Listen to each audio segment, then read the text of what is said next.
Galera, muita gente pediu pra eu dar continuidade aos vídeos de resumo da terceira e da quarta temporada de One Punch Man, contando como foram os eventos do final do arco do Garou. E lembrando que no último vídeo eu tinha falado sobre o retorno do King ao campo de batalha, e agora eu vou falar sobre como foi a luta épica entre três dos mais velozes guerreiros de One Punch Man, então fica comigo depois da vinheta.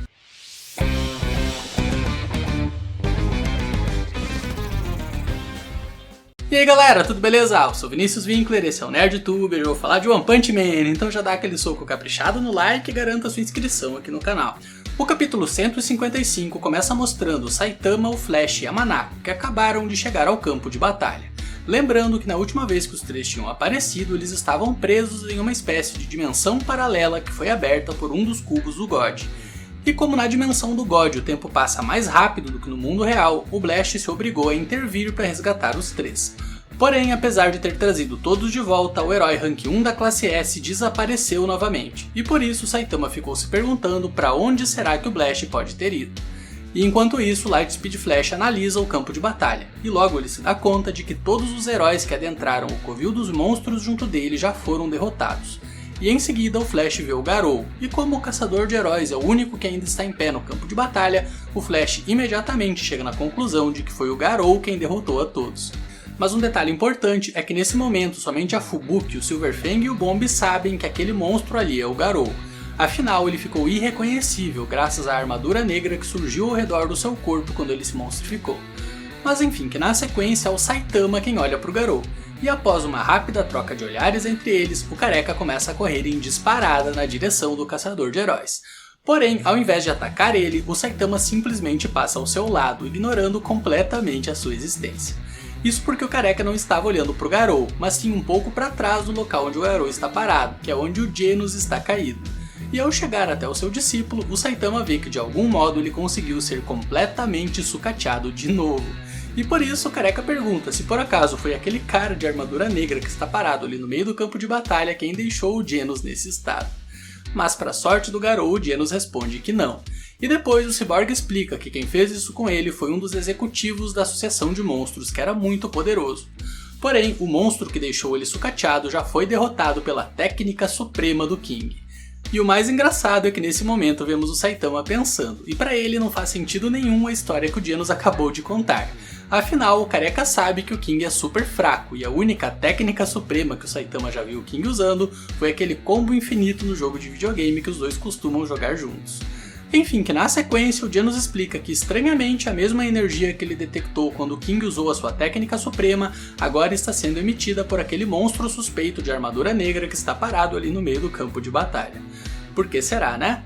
No entanto, o Genos conclui que isso é graças a algum tipo de falha no funcionamento do seu sistema. Afinal, a onda de choque causada pela técnica suprema do lendário King foi tão poderosa que pode ser que o seu sistema de leitura de energia tenha sido danificado. E em seguida o mangá mostra o que o Garou está pensando, e vemos que o caçador de heróis está muito confuso sobre o que está acontecendo ali. Afinal, a última coisa que ele lembra é de estar lutando contra o Super Alloy Darkshine nas profundezas do covil dos monstros. E o Garou lembra que desmaiou durante a luta e logo em seguida acordou ali na superfície do campo de batalha com seu corpo totalmente coberto com essa estranha armadura negra. E o mangá não explica muito bem o que aconteceu, mas eu acho que parte da mente do Garou foi monstrificada junto do seu corpo, mas outra parte da sua consciência permaneceu sendo humana, porém estava adormecida. E somente a parte da sua consciência que havia sido monstrificada estava funcionando quando ele lutou contra os irmãos Bang e Bomb. Porém, como vimos, mesmo sem poder pensar racionalmente, o Garou conseguiu se defender e contra-atacar os velhos mestres. Mas enquanto a parte monstrificada da consciência do Garou estava no controle do seu corpo, o lado humano da sua mente estava adormecido e sonhando com a época em que ele treinou no dojo do Silverfang. E durante esse sonho, enquanto eles lutavam, o Silverfang dizia ao Garou para que antes de fortalecer os seus punhos, ele fortalecesse o seu coração, já que dessa forma o Garou poderia seguir a voz do seu coração caso em algum momento seu caminho parecesse incerto.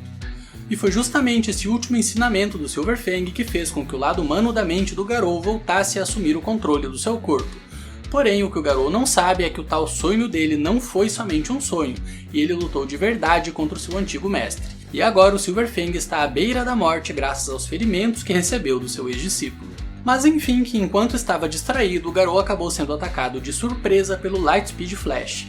mas os reflexos do caçador de heróis estão tão rápidos que ele conseguiu esquivar do ataque ultra veloz do herói da classe S.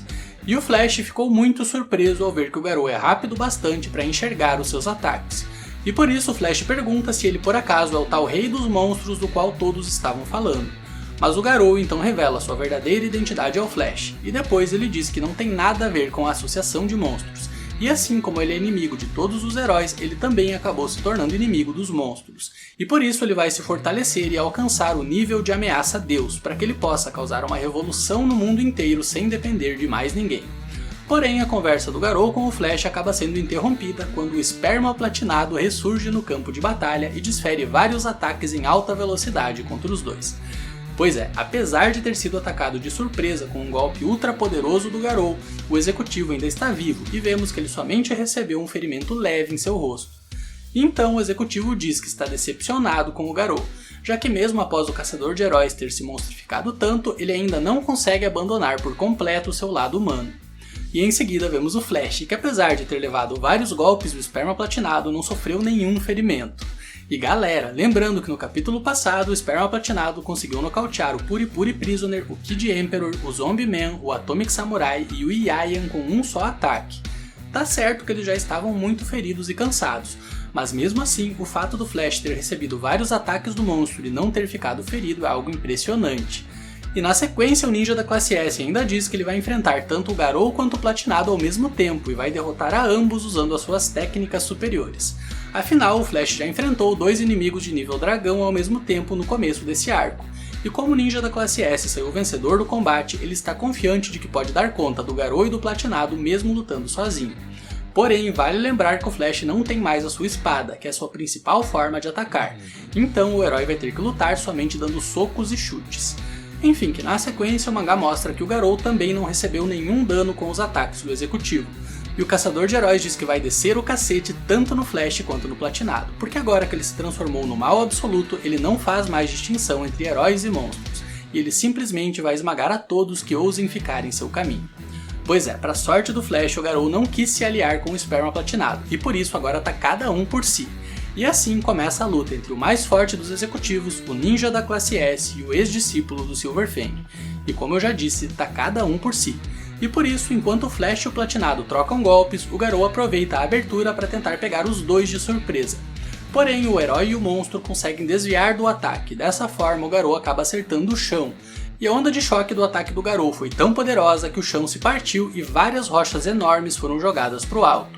E na sequência vemos que a luta dos três acabou se tornando em um duelo de velocidade, onde o mais veloz vai ter a vantagem sobre os outros dois, além de que eles se movem tão depressa que a única coisa visível para quem está observando o combate de longe são os vários feixes de luz que são deixados para trás por onde eles passam. Mas enfim, que na sequência o mangá dá uma pausa na luta dos três para mostrar o King, que foi correndo até onde o Saitama está, e vemos que o herói azarão está muito aliviado por ver que o seu amigo careca finalmente chegou ao campo de batalha, afinal ele sabe que o Saitama é mais forte do que qualquer um dos heróis da classe S. E por isso o King começa a desabafar, dizendo que ele estava muito assustado, mas fez o melhor que pôde para tentar parecer uma pedra e não chamar a atenção dos inimigos. Pois é, a estratégia do King até poderia ter dado certo se não fosse pelo som alto que o coração dele faz quando ele sente medo. Som esse que pode ser escutado de muito longe e simplesmente chamou a atenção de todos os inimigos no campo de batalha. Mas enfim, que após desabafar pro Saitama, o King percebeu que o Genos estava bem próximo deles e também acabou ouvindo o seu desabafo. E por isso o King estufa o peito e tenta remendar o que acabou de dizer, falando que ele teve medo sim, mas o medo dele era de que ele não tivesse uma oportunidade para mostrar os frutos do seu trabalho duro para todos. E na sequência o Saitama pergunta ao King o que ele quis dizer sobre parecer com uma pedra, e então o King responde que ele só estava falando que tem umas pedras nos rins, mas não é nada demais. E em seguida o King aponta pro Genos e exalta que o herói foi muito corajoso e arriscou a própria vida para salvar a Tornado. E o Saitama fica impressionado e dá um baita elogio pro Genos. Porém, o Cyborg não fica feliz com o elogio, e depois ele diz ao seu mestre que ele poderia ter sido mais útil se tivesse simplesmente se autodestruído durante o combate, pois dessa forma ele poderia pelo menos ter levado algum dos executivos junto dele. E inclusive essa era a intenção do Genos, porém quando chegou a hora de se autodestruir ele acabou hesitando. E então o Genos pergunta se ele realmente pode se considerar mais forte, já que antes de ter se tornado aluno do Saitama ele não teria pensado 2 vezes antes de se autodestruir para derrotar algum inimigo. Mas então o Saitama toca um núcleo de energia no meio do peito do Genos, e fala que se ele não conseguiu explodir, isso significa que pelo menos aquela parte ali está mais forte do que era antes. Ou seja, galera, o Saitama realmente não viu progresso nenhum no poder do Genos, mas pelo menos ele consolou seu aluno, falando que agora ele não é mais somente uma máquina, já que desenvolveu sentimentos e amor pela própria vida. E por isso o Cyborg fica emocionado e agradece pelas palavras do Saitama. Mas enfim, que seguindo com o mangá, na sequência vemos como está sendo a luta entre o Flash, o Garou e o Platinado. E é mostrado que o ninja da classe S e o caçador de heróis estão com a atenção dividida, afinal eles precisam se concentrar em atacar 2 inimigos ao mesmo tempo. Porém, o Platinado foi mais malandro e decidiu se concentrar em atacar somente o Flash. E por isso, enquanto o herói troca golpes com o Garou e fica com a guarda aberta, o Sperma Platinado aproveita para concentrar seus ataques no herói da classe S.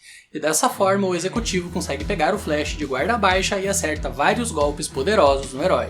Mas o Flash não se dá por vencido tão facilmente, e mesmo sem a sua espada ele consegue contra-atacar o executivo de nível dragão. E o Sperma Platinado então percebe que não vai ser tão fácil assim para derrotar o ninja da classe S. E por isso o monstro decide pedir ajuda para o Garou, para que eles unam forças temporariamente para desse modo poderem derrotar o Flash com mais facilidade. E o Garou então concorda com o plano do monstro. Porém, no momento em que o Sperma Platinado estava se preparando para atacar novamente o Flash, ele acabou virando as costas para o Garou. E por isso o caçador de heróis decidiu ignorar o acordo deles e aproveitou a oportunidade para acertar um poderoso soco na cara do executivo de nível dragão.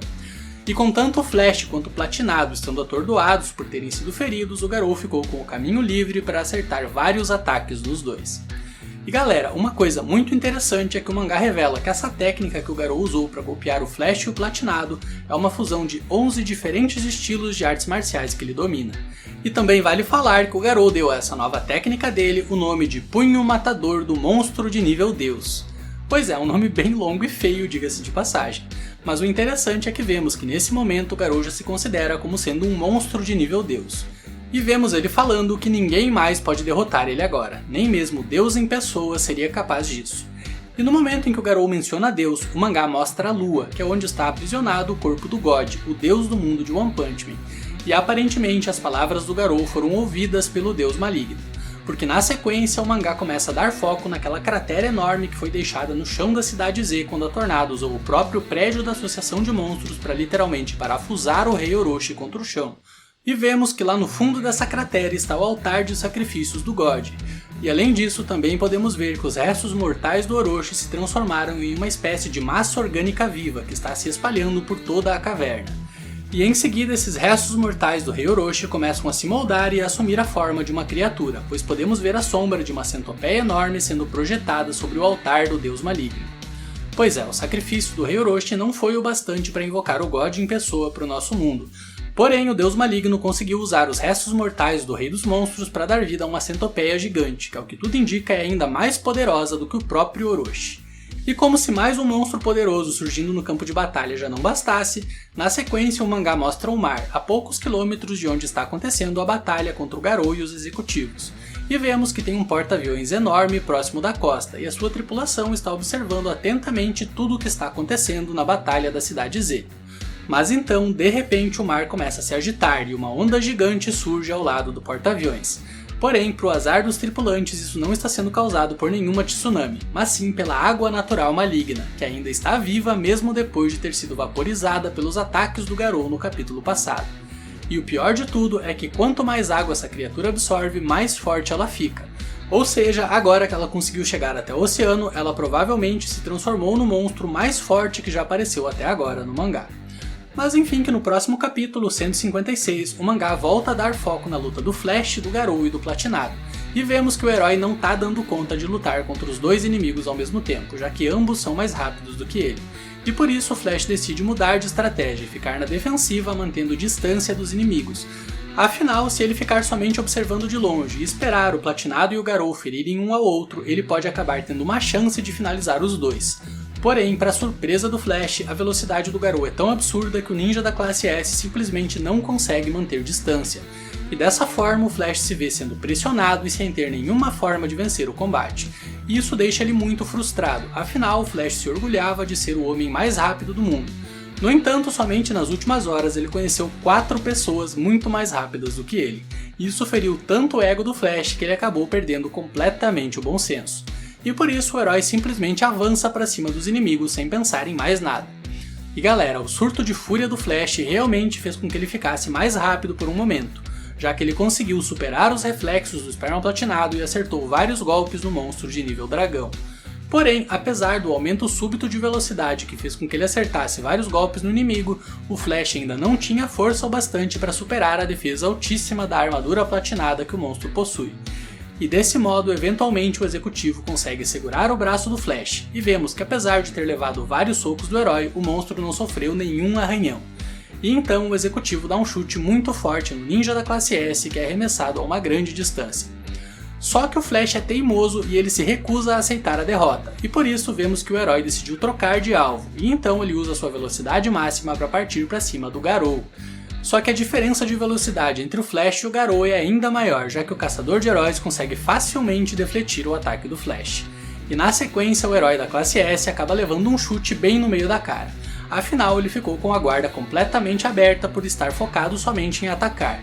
E para tirar o Flash definitivamente do combate, o esperma platinado ainda acerta mais um poderoso soco que faz com que o herói seja arremessado em alta velocidade contra o chão. E dessa forma o ninja da classe S acaba ficando inconsciente. Pois é, não deu pro Flash ganhar dessa vez. Porém, o esperma platinado não conseguiu dar o golpe final no herói, porque logo em seguida o Garou foi para cima dele. E então os dois ex-aliados começaram a trocar golpes em altíssima velocidade, sendo que o mangá deixa bem claro que os dois estão se movendo muito mais rápido agora que o Flash não está envolvido no combate. Ou seja, no fim das contas o Flash estava só atrapalhando a luta dos dois.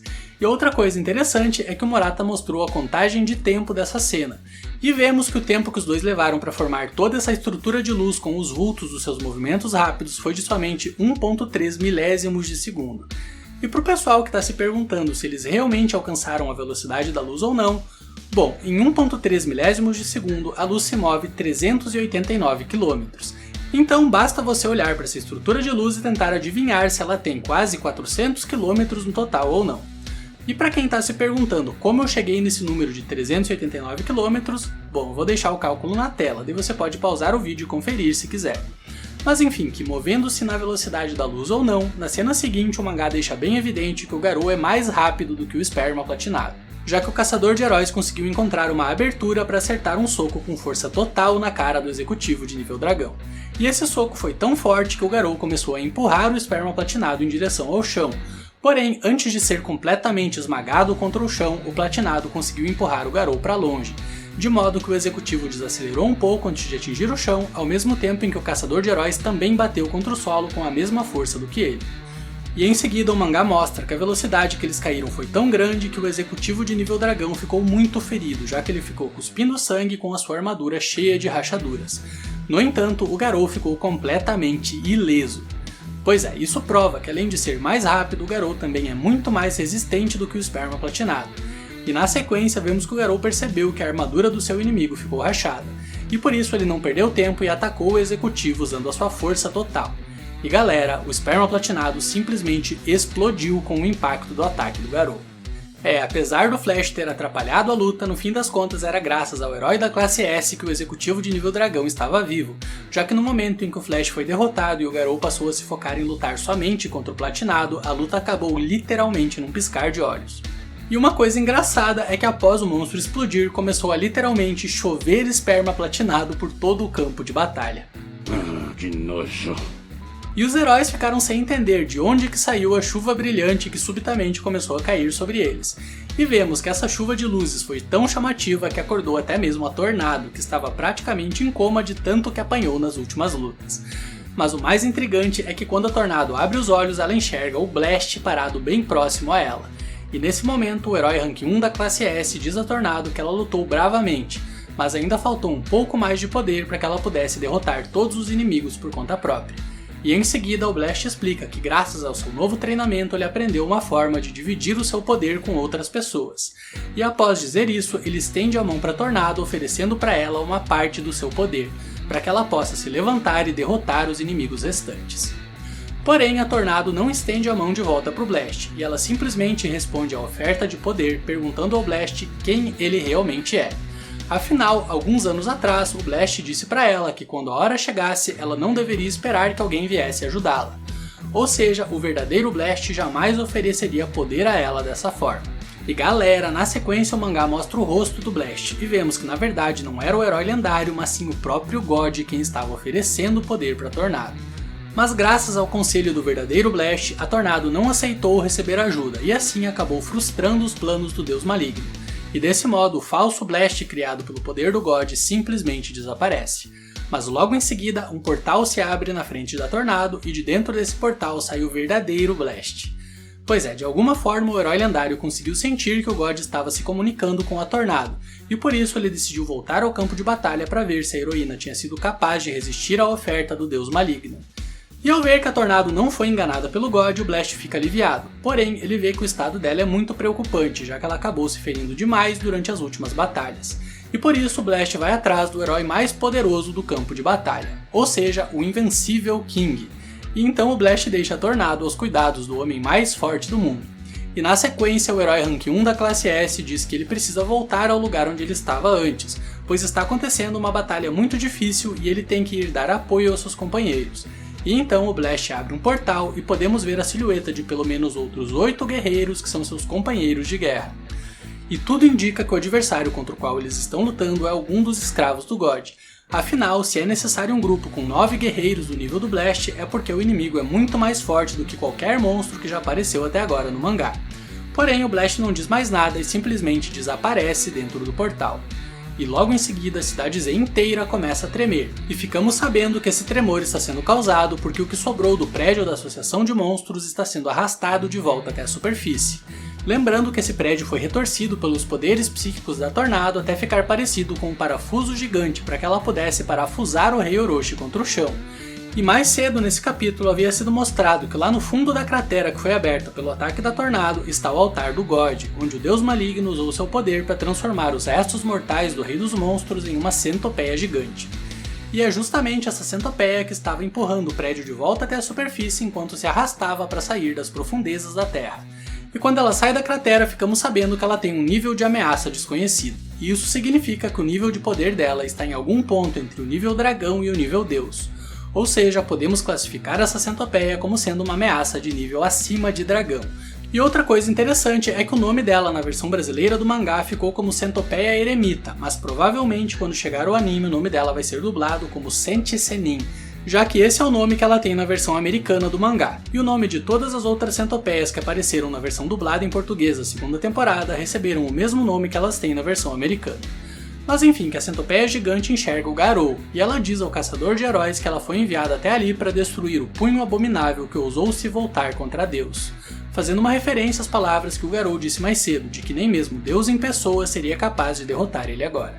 E a centopeia também revela que ela não foi enviada sozinha, pois além dela, que é a encarnação do poder da Terra, God também enviou outro monstro que é a encarnação do poder do oceano. E em seguida vemos uma onda gigantesca se levantando no horizonte. E essa onda é mais alta do que as próprias montanhas. E o mangá então revela que o tal monstro que é a encarnação do poder do oceano é a Água Natural Maligna, que agora que se fundiu com toda a água do mar, também alcançou o nível de desastre acima de dragão. E além disso, ela também sofreu uma mudança de nome, já que agora ela se chama Água do Oceano Maligna. Pois é galera, o God enviou 2 dos seus servos ao mundo para que eles matem a todos que sejam contra a sua vontade. E olha, existem muitas coisas interessantes a respeito desses monstros, afinal os 2 foram inspirados em criaturas da Bíblia. E inclusive eu já fiz um vídeo falando sobre a origem dessas criaturas e também sobre todas as outras referências bíblicas que existem ao longo desse arco. E eu vou deixar o link desse vídeo na descrição e também na tela final, então dá uma conferida depois porque o vídeo é bem interessante. Mas enfim, que na cena final do capítulo vemos que o Garou não se intimidou nem um pouco com o tamanho gigantesco da centopeia eremita, e o caçador de heróis simplesmente assaltou em direção a ela e começou a encher ela de porrada. E assim termina o capítulo 156 do mangá. E galera, eu pretendo postar uma parte dessa série por semana até concluir todo o arco do Garou, mas já vai deixando sugestões de outros vídeos aí nos comentários, tanto sobre One Punch Man quanto sobre outros animes, que assim que eu terminar essa série de vídeos eu começo a trazer coisas novas aqui pra vocês. Mas então, se você gostou do vídeo, deixa o seu like e principalmente se inscreva no canal e ative o sininho para ser notificado quando eu postar vídeos novos por aqui. Até o próximo vídeo nerd, valeu, fui!